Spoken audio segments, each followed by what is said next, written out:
12 al 17. Y cuando lo tenga toda la iglesia puede decir amén.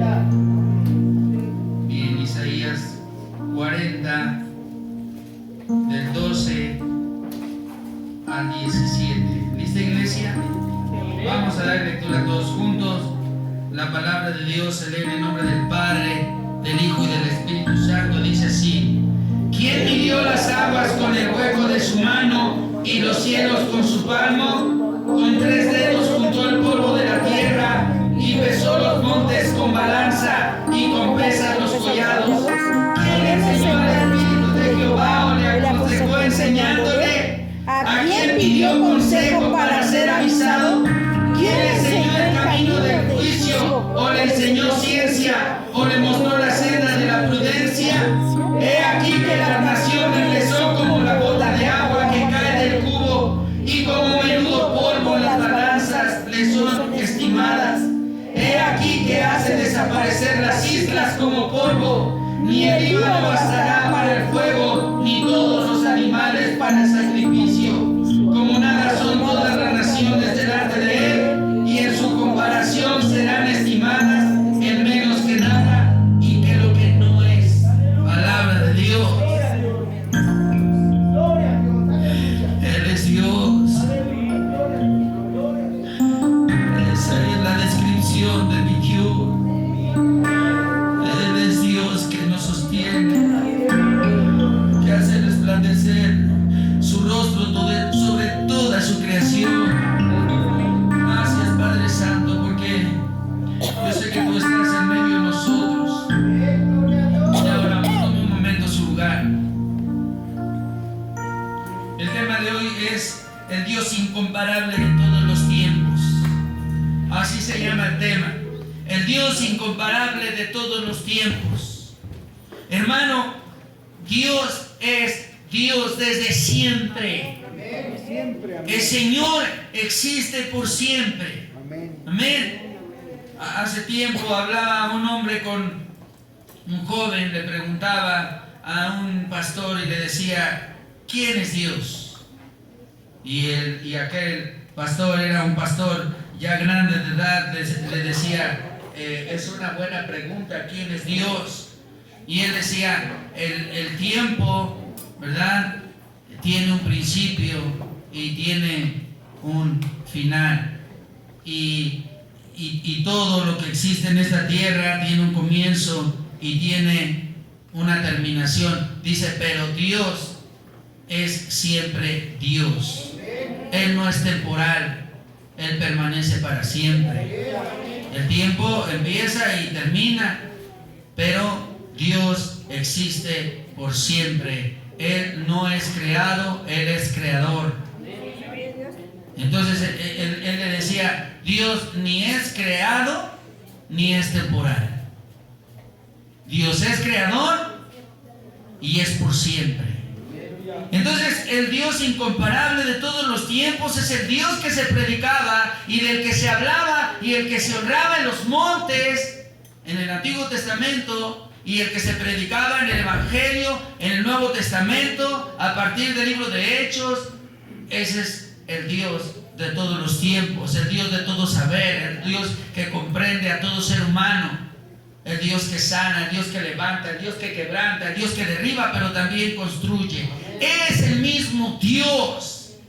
Cuando nosotros tenemos la oportunidad de leer a Isaías y vemos cómo describe este profeta a Dios, nos damos cuenta que la intención de este profeta era dejar bien claro en nuestro corazón lo supremo, lo grandioso, lo inescrutable e incomparable que es nuestro Dios, y que no hay nada que se le compare. Pero cuando comparamos la descripción del Dios que describe Isaías y lo comparamos con el Dios que describe el mundo de hoy, parece que se habla de de dos dioses diferentes, ¿verdad? No es lo mismo el Dios que describía Isaías, nosotros lo leemos, al Dios que hoy el ser humano describe Y no solamente el mundo, sino también en la iglesia cristiana hoy en día se describe un Dios diferente. No en todos los lugares, pero tristemente en algunos lugares se describe otro Dios. Parece que se habla de dos dioses diferentes, pero solamente hay un Dios por los siglos de los siglos. Amén. ¿Quién dice amén? Hoy en día se quiere establecer la idea de que hoy nuestro Dios es permisivo y que es tolerante. Y hasta parecería, ¿verdad?, que en esa descripción o en esa descripción sí que da el hombre del Dios actual, parece que queremos que Dios haga todo lo que nosotros le decimos y no nosotros hacer lo que Él dice. En otras palabras, hoy el mundo describe a un Dios domesticado. Parece que el mundo habla, esto lo decía un pastor, ¿verdad?, como un Dios que se tiene que rebajar para que sea aceptado por toda la gente, y Dios no necesita que nadie lo acepte. Él es Dios. Entonces hoy el ser humano presenta a Dios como un Dios permisivo, que permite, que tolera, que se deleita en el pecado, e incluso el hombre a veces predica, ¿verdad?, que Dios ama al pecador pero aborrece el pecado, cuando eso no está escrito en la Biblia. Dios aborrece el pecado y no se deleita con el que peca. Amén. Dios es el mismo ayer, hoy y por los siglos. Nosotros no podemos cambiar nada de Dios, porque Él siempre es santo. Amén. No hay Aleluya. nada que cambiar, y no podríamos cambiar ni sus sentimientos, ni su mirar, ni su hacer, ni lo que Él construye, porque Él es Dios. Amén. Aleluya. Nosotros no podemos cambiar nada de Él, Amén. porque como dije, Él es santo. Él no es como nosotros. Nosotros deberíamos de ser como Él. Así está escrito en la Biblia. Y si hay algo que se tiene que cambiar, pues somos nosotros los que debemos de cambiar. Dice la palabra de Dios en Primera de Pedro, para que vea que no miento. Primera de Pedro capítulo 1, versículos del 13 al 16, ahí en el Nuevo Testamento. Si alguien lo tiene y me quiere ayudar a leer, adelante. Primera de Pedro. Dice ahí la palabra de Dios 1, del 13 al 16. Le doy lectura, síganme ahí con su pista. Dice la palabra de Dios 13 al 16. 1 del 13 al 16, dice la palabra de Dios así: por tanto, ceñid los lomos de vuestro entendimiento, sed sobrios y esperad por completo en la gracia que se os traerá cuando Jesucristo sea manifestado. Como hijos obedientes, no os conforméis a los deseos que antes teníais estando en vuestra ignorancia, sino como aquel que os llamó es santo, sed también vosotros santos en toda vuestra manera de vivir, porque escrito está: sed santos porque yo soy santo. ¿Quién dice amén? Amén. Entonces, Dios no tiene que parecerse a nosotros. Nosotros tenemos que imitar las cosas que hace Dios. Y si Dios es santo, nosotros también tenemos que santificarnos. No usemos como pretexto la gracia de Dios como para hacer lo que queremos. Hay una tendencia, ¿verdad?, que aún se predica, y siempre que se hace algo, lo platicaba en mi clase, siempre que se comete pecado, que se hacen cosas que a Dios no le agrada, siempre terminamos diciendo, ¿verdad?, incluso a veces se predica que estamos en el tiempo de la gracia, y definitivamente sí estamos en el tiempo de la gracia, pero la gracia no es el permiso para hacer lo que tú quieres. No pensemos que la gracia de Dios debe ser pisoteada. No, hermanos, la palabra de Dios dice ahí en Romanos capítulo 6, vaya ahí con su Biblia, Romanos capítulo 6. Amén. Dice la palabra de Dios, le doy lectura. Romanos 6, del 15 al 18. Primero vamos a leer estos versículos. Romanos 6, dice la palabra de Dios así: ¿qué pues pecaremos? Dice ahí 15, les dije 15 al 18. ¿Qué pues? ¿Pecaremos porque no estamos bajo la ley, sino bajo la gracia? Dice, en ninguna manera. ¿No sabéis que si, dice la palabra, no sabéis que si os sometéis a alguien como esclavos para obedecerle, ¿sois esclavos de aquel a quien obedecéis? Sea del pecado para muerte, o sea de la obediencia para justicia. ¿Quién dice gloria a Dios? Gloria a Dios. Entonces dice ahí la palabra de Dios que no pensemos que tenemos que pecar para que estemos nosotros o abundemos en la gracia. Dice el 17, pero gracias a Dios que aunque erais esclavos del pecado, habéis obedecido de corazón aquella forma de doctrina a la cual fuisteis entregados, y libertados del pecado, viniste a ser siervos de la justicia. Amén. ¿Quién dice amén? Amén. Entonces dice aquí la palabra de Dios, lo explico más brevemente, no piensen, ¿verdad?, que si nosotros estamos en pecado es porque nosotros tenemos la permisividad de la gracia. No es así. La gracia del Señor es su misericordia que se derrama cada día sobre nosotros y que no hemos sido consumidos por nuestro pecado precisamente por su gracia. Pero no se deleita Dios en nuestro pecado, en nuestra condición. Ciertamente el ser humano en su carne, en sus huesos, ¿verdad?, en su hacer, en su vivir, lleva el pecado. Pero no se le olvide que fuimos muertos en la cruz de Cristo conjuntamente con Él, para resurrección también juntamente con Él, y no estar otra vez sujetos al yugo de esclavitud. Dice la palabra de Dios del 19 al 23, ahí mismo, sígalo con su vista.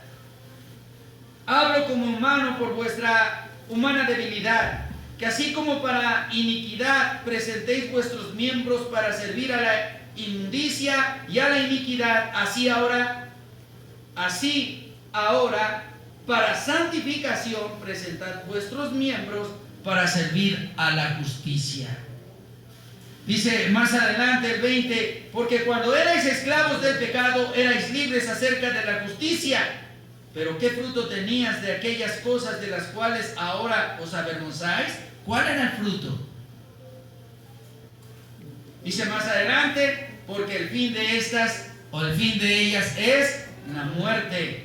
Mas ahora, el 22, mas ahora que habéis sido libertados del pecado y hechos siervos de Dios, tenéis por vuestro fruto la santificación, y como fin, la vida eterna. Dígame. Amén. Como fruto, antes era el pecado, y como consecuencia la muerte, mas ahora como fruto la santificación, ¿verdad? Y obtenemos en Cristo Jesús la vida eterna. Porque la paga del pecado es muerte, mas la dádiva de Dios es vida eterna en Cristo Jesús, Señor nuestro. Amén. Gloria a Dios. A veces parecería, mis amados hermanos, que la palabra es dura, y sí es dura. ¿Quién puede soportarla o mantenerse de pie cuando Dios expresa su palabra? Lo que Dios demanda no es para acomodar a la gente y decirle que no se preocupe, es más bien para que se ocupe de su vida espiritual. No aceptéis nada que provenga del mundo en vuestro ser, porque en ello viene la muerte, mas en la justicia la vida eterna. Todas aquellas cosas que provienen del mundo, que se adhieren a nosotros, no eran para nosotros. Porque nosotros estamos aquí, pero ya no somos de aquí. Nosotros somos de Cristo. Amén. ¿Verdad? Y por eso el mundo no nos tolera. Por eso ni tú vas y te paras y quieres hacer un comentario de lo que tú has aprendido y ya no eres aceptado. Tienes que hablar como ellos para que ellos te acepten. Y aun cuando hables como ellos mismos te van a vomitar y te van a decir que eres hipócrita. Como le pasó al apóstol Pablo.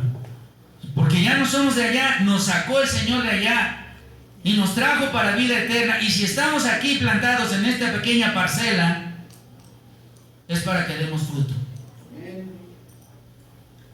Bendito sea el nombre de Dios. Y dice amén. Y también ahí en Romanos capítulo 6, en el versículo del 1 al 2, regrésese un poquito, dice, ¿qué pues diremos? ¿Perseveraremos en el pecado para que la gracia abunde? Decía ahí el apóstol Pablo. ¿Perseveraremos en el pecado para que la gracia abunde? Dice el 2, en ninguna manera. Porque los que hemos muerto al pecado, ¿cómo viviremos aún en él? De ninguna manera, dice. no nos es lícito, no nos es permitido, hermano. Eso es lo que tenemos que entender. No nos es permitido. Ciertamente la carne se deleita en el pecado, pero hay que someter la carne con el Espíritu de Dios y no deleitarnos más en Él. Porque entonces el Señor, si nosotros no lo practicamos, pero nos deleitamos con los que lo practican, también somos vomitados de la presencia de Dios. ¿Quién dice amén? Así que, hermanos, Dios no ha dejado de ser Señor de todos, y así como Él merecía y demandaba la honra, así sigue siendo hoy en día. Él merece y demanda la honra y la gloria debida a su nombre. ¿Cómo se le sirve a Dios? En santidad. No hay otra manera. Ay, hermano, es que no, hermano, no hay pretexto alguno.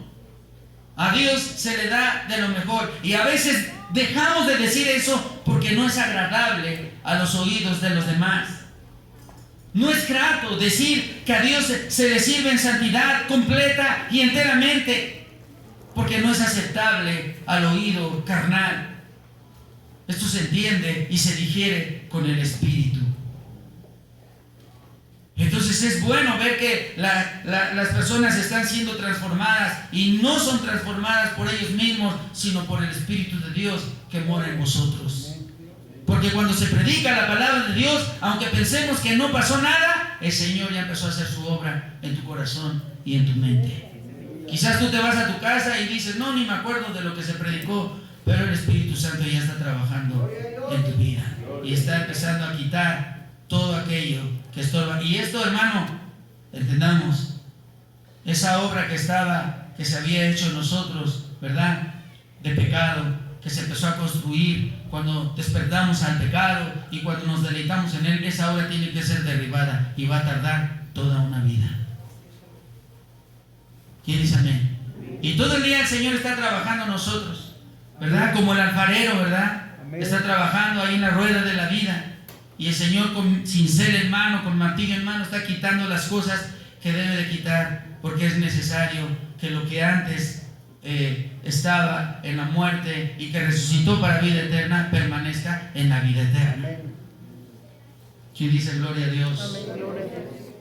Vamos a ver qué dice la palabra de Dios ahí en Hechos capítulo 17.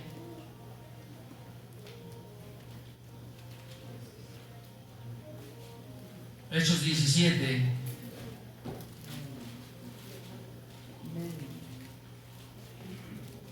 Ahí en Hechos 17, capítulos 24 al 29. La palabra de Dios dice así: el Dios que hizo el mundo y todas las cosas que en él hay, siendo Señor del cielo, escuche bien, hermano, lo voy a repetir. El Dios que hizo el mundo y todas las cosas que en él hay, siendo Señor del cielo y de la tierra, no habita en templos hechos por manos humanas, ni es honrado por manos de hombres, como si necesitase de algo, pues Él es quien da a todos vida y aliento y todas las cosas, dice la palabra de Dios. ¿Quién dice amén? Amén. Bendito sea el Señor. Dice el siguiente, el 26, y de una sangre ha hecho todo linaje de todos los hombres, para que habiten sobre toda la faz de la tierra, y les ha prefijado el orden de los tiempos y los límites de su habitación, para que busquen a Dios, si en alguna manera, palpando, pudieran hallarle, aunque ciertamente no están lejos de cada uno de nosotros. Porque en Él vivimos y nos movemos, y somos como algunos de vuestros propios poetas también, como algunos poetas también han dicho, porque linaje suyo somos, siendo pues linaje de Dios. No debemos de pensar que la divinidad sea semejante a oro, o a plata, o a piedra, o a escultura de arte y de imaginación de hombres. Porque Dios, habiendo pasado por alto los tiempos de esta ignorancia, ahora manda a todos los hombres en todo lugar que se arrepientan, dice la palabra de Dios. Amén, gloria a Dios. Porque ahora manda el Señor. Y bueno, aquí creo que nos damos cuenta cómo ahora la palabra de Dios se ha extendido por toda la tierra. Algunos ciertamente están padeciendo, ¿verdad?, por predicar la palabra de Dios. Nos platicaba el hermano Facundo, el hermano Gil, de aquellos hermanos que predicaron la palabra de Dios y lo han perdido todo de manera literal. Han perdido casa, posesiones, animales, han perdido su propia casa, han perdido todo derecho, incluso hasta documentos personales, y no les dejaron nada por predicar la palabra de Dios. Pero ellos entran aquí es donde dice la palabra de Dios, porque Él los ha usado a ellos para que lleven la palabra de Dios, y a todo ser humano en todo rincón de la tierra se le diga que se arrepienta si quiere ver a Dios. Mis amados hermanos, hay un llamado para toda la iglesia. Y la iglesia tiene que entender que no estamos aquí para dormirnos o perder el tiempo o dejar pasar días y días y días sin congregarnos. No es como el mundo y dice, había una hermana que se congregaba constantemente y de repente su mente cambió por completo, no sé por qué, pero ahora ella dice que no hay necesidad de congregarse. Dice, no, ¿quién dijo que nos tenemos que congregar? No, yo aquí desde mi casa leo mi Biblia y yo sigo a Dios a mi manera. Quiero que sepas que la Biblia, la palabra de Dios, no es de interpretación privada. La palabra de Dios se tiene que exponer para que el Espíritu de Dios te dé discernimiento y puedas comprender. Y solamente en la comunión de los santos, de los que han buscado, los que han decidido seguir a Dios, solamente ahí se manifiesta el poder de Dios. No es que yo agarre mi Biblia y me vaya y diga, ya nunca me voy a congregar, yo voy a entender la Biblia a mi manera, porque Satanás te va a hacer caer. Tiene que haber un orden en la palabra de Dios. Tienes que congregarte, tienes que hacer un esfuerzo. ¿Cómo es que otros hombres están dejando todo por seguir a Dios y no han renunciado a Cristo? Me mandaron un video el hermano Facundo y les decían, niega tu fe y aléjate y deja todo esto. Eso era al principio, ¿verdad? Y ellos dijeron que no, y bueno, ahora les dicen, no, ahora aunque lo niegues, ya no te dejamos vivir aquí. Lo han perdido todo, hermanos. Les quemaron su templo, los dejaron en la calle, ¿verdad? Tenían, no sé por qué, bueno, Dios los ha bendecido mucho. Allá en los pueblos tienen terrenos grandes y tienen animalitos, vacas, borreguitos, ganado, y todo les fue quitado de manera ventajosa y abusiva. Pero ellos tienen hermanos, quiero que sepas que parecería que ellos ya perdieron la batalla, pero ellos, hermanos, manden. Ese fue el último que me dijiste. Los metieron a la cárcel y los desnudaron para avergonzarlos. Creo que los hicieron caminar alrededor de todo el pueblo para que nadie se haga cristiano. Y nosotros pensamos que padecemos, es que está bien lejos. ¿Quién ha padecido por la palabra de Dios? Nadie, hermano, todavía. Tenemos la bendición, diga gloria a Dios, pero tenemos la bendición de que aquí, en este país, México, hasta ahorita, podemos predicar ampliamente la palabra de Dios y no hay quien te detenga hasta ahorita. Gloria a Dios. Pero aquellos lugares que se rigen por las leyes de usos y costumbres han abusado, ¿verdad? Han abusado del poder que tienen y han desplazado a aquellos hermanos que Dios les dé fuerza para soportar, porque sabemos que Dios ya tiene reservado un lugar especial para ellos. ¿Quién dice amén? Entonces quiero, hermanos, que estemos nosotros conscientes que no elegimos nosotros a Dios. Si algún día te dices, ¿qué hago yo aquí? ¿Cómo fui a aceptar a Cristo? No lo predispusiste tú, sino que Él te escogió a ti. ¿Quién dice amén? Si algún día te has preguntado, y eso me pasaba constantemente a mí cuando empezaba en el cristianismo, y decía, bueno, yo ¿en qué momento acepté ser cristiano?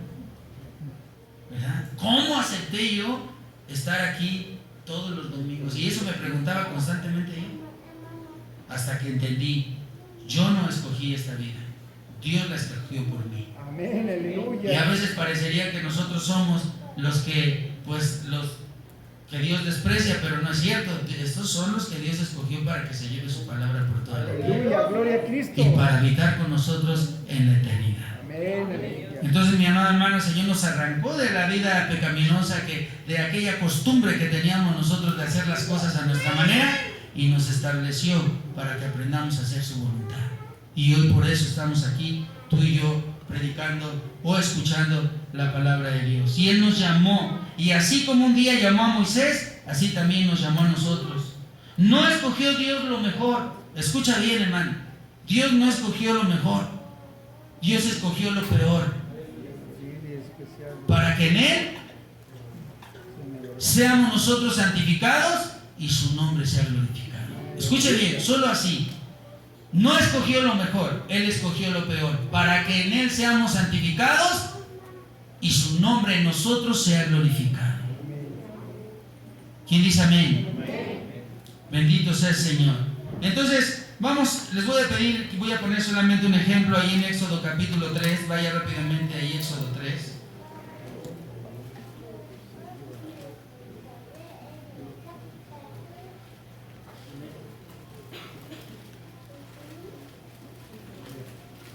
Ahí en Éxodo 3, dice la palabra de Dios, Éxodo 3 del 1 al 2, así como un día el Señor, antes de leerlo, todos ya hemos leído muchas veces la vida de Moisés, así que no creo que haya necesidad de que leamos todo desde que nació Moisés. Dice ahí en el capítulo 2 de Éxodo cómo nació, ¿verdad?, Moisés. Y entonces pues él recién nacido, ¿verdad?, empezaron a perseguir, querían darle muerte a todos los recién nacidos, y entonces la mamá de Moisés lo mete en una pequeña como canastita, ¿verdad?, y la untan de brea y la meten en el río. Y entonces no fue casualidad, llegó a las manos, ¿verdad?, de una mujer pues que tenía el poder para resguardar a este pequeño. Yo quiero que aquí analicemos muchas cosas. Dios tenía un proyecto para la vida de Moisés, y para que Moisés pudiera operar en los planes de Dios y diera fruto al 100%, necesitaba conocer la cultura, escucha bien, de Egipto, aprender el idioma de los egipcios, conocer las riquezas de Egipto. Y era necesario que el Señor conociera, que el Señor le diera a conocer a Moisés todo esto. Y entonces él crece ahí, ¿verdad? Llega, como les decía, ahí con una mujer. Esta mujer lo cuida, lo resguarda, ¿verdad? Él crece. Un día, ahí dice en el 11, ¿verdad? Dice que en aquellos días sucedió que, crecido ya Moisés, salió a sus hermanos y vio en sus duras tareas, que estaban en sus duras tareas, y observó a un egipcio que golpeaba a uno de sus hermanos, o sea, a un hebreo, podríamos decir que a un connacional, ¿verdad? Y observó a un egipcio que golpeaba a uno de los hebreos, sus hermanos.